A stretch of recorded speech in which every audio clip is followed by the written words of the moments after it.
Nơi đây gần như chẳng có gì, bởi đám orc canh giữ đang đánh nhau đến chết để giành lấy chiếc áo giáp Mithril của Frodo. Hai người họ bắt đầu chặng đường dài tới núi Doom. Tuy nhiên, Gandalf nhận ra có đến 10.000 quân orc đang trấn thủ giữa Cirith Ungol và núi Doom, tức là Frodo và Sam sẽ không thể hoàn thành sứ mệnh được. Tuy nhiên, Aragorn đã đứng ra khẳng định rằng anh sẽ dẫn số quân còn lại đến cổng đen để đánh lạc hướng lũ orcs và cả Sauron, tạo điều kiện cho Frodo và Sam thực hiện nhiệm vụ. Nhưng vào lúc này, Frodo đã hoàn toàn kiệt sức, anh không thể bước tiếp nữa. Sam không chịu bỏ cuộc, đã nâng đỡ người bạn trên vai và dồn hết sức lực bình sinh để tiến về núi Doom. Trên chặng đường này, Gollum đã quay trở lại, toan tấn công đôi bạn hòng chiếm đoạt chiếc nhẫn, và đây cũng là khi trận Morannon bắt đầu.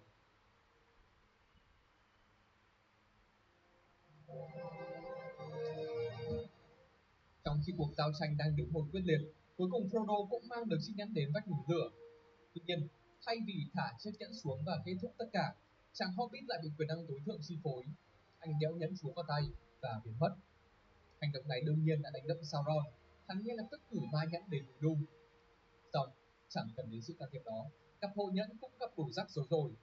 Gollum xuất hiện, khiến Sam bất tỉnh và lao vào tử chiến một trận cuối với Frodo, thậm chí là còn cắn đứt ngón tay đeo nhẫn của chàng Hobbit. Cuối cùng, Gollum cũng được đoàn tụ với tình yêu của đời hắn. Frodo lúc này vẫn đang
mù quáng vì chiếc nhẫn, không để mọi chuyện kết thúc như vậy.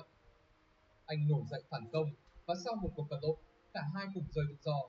Trong khi Gollum ngã xuống dòng nham thạch với chiếc nhẫn, khuôn mặt vẫn chưa hết hớn hở thì Frodo bám trụ được trên vách đá, dù anh đã sức cùng lực kiệt.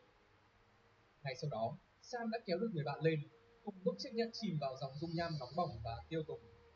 Nhẫn chúa đã bị tiêu hủy, nên Sauron chịu chung số phận, con mắt của gã cao.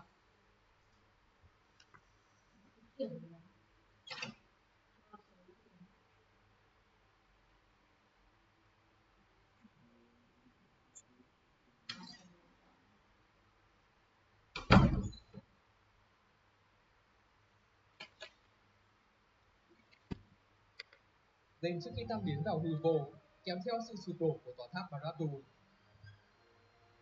Thực nhân đã không còn, nên những bậc tùy tùng của Sauron như loài orc hay các ma nhẫn cũng cùng đèo theo, và cổng đen của đất Mordor bắt đầu dậy sóng. Với những đổ vỡ hàng loạt này, Frodo và Sam bị mắc kẹt trong núi Doom. Họ bắt đầu tiếc nuối vì không còn được nhìn thấy vùng Shire thêm lần nữa. Nhưng vì các ma nhẫn đã xuống âm ti hết,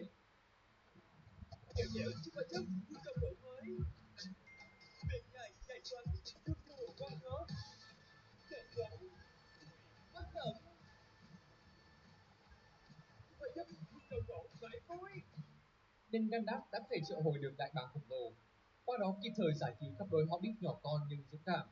Hai người thức dậy ở Minas Tirith yên bình, đoàn tụ với tất cả thành viên của đoàn hộ nhẫn. Cũng tại thủ đô của loài người, Aragorn chính thức nắm lấy ngai vàng, trở thành vị vua phía Tây, sẵn sàng dựng xây thời kỳ mới. Anh cũng đã được đoàn tụ và về chung nhà với Arwen sau bao khó khăn trắc trở. Nhưng hai người không phải nhân vật chính trong sự kiện này, mà đó là những người hobbit.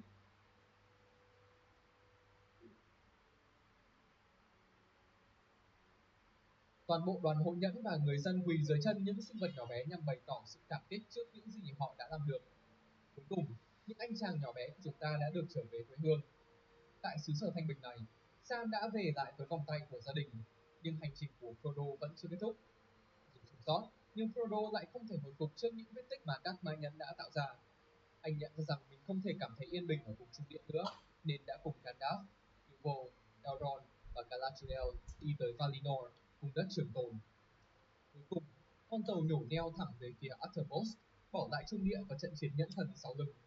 Lúc này, Pippin và Merry cũng đã đi mất, chỉ còn Sam ở lại, hướng mắt về phía hoàng hôn buông dài. Đoạn phim kết thúc bằng cảnh Sam dọc bước trên Park End, anh được chào đón bởi người vợ và các con. Sam thở dài, buông câu thoại cuối cùng trước khi vào nhà. Đóng cửa và màn hình dần pha màu đen. Cuộc chiến với chúa tể Sauron đã kết thúc như vậy. Và vừa rồi là câu chuyện về chúa tể của những chiếc nhẫn. Chi tiết hoặc là nhân vật các bạn cảm thấy ấn tượng nhất từ phim là gì? Ngoài ra, series tiếp theo nào mà chúng mình nên làm tóm tắt? Hãy để lại comment ở phía bên dưới và cho chúng mình biết nhé. Cảm ơn các bạn đã xem hết video siêu dài này và hẹn gặp lại các bạn ở những video lần sau. Bye bye.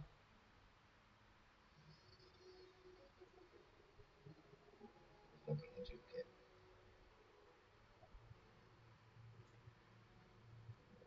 More than I never looked in.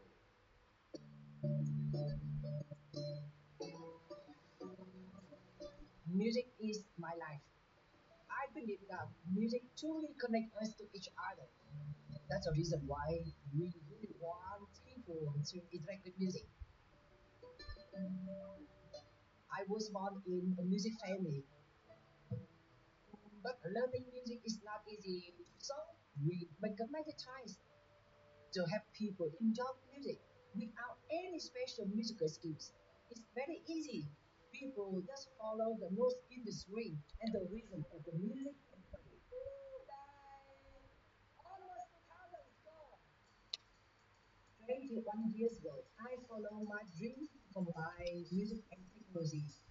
I found different startups, all of them were not successful, but I never give up. When I met you, I can see we have different strengths to complement each other. We decided to work with each other because we both want to do something cool with music. Any news about production? Why not put music? Google Play is like a testing.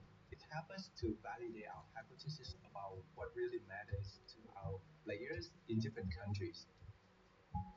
And it proved our store conversion significantly, and thanks to that, we have more than 3 billion downloads globally. Magicai is more about discovering the song. We want to make the game for everyone and make sure that the interactive music experience is at the core of our business. We just have a lot of fun.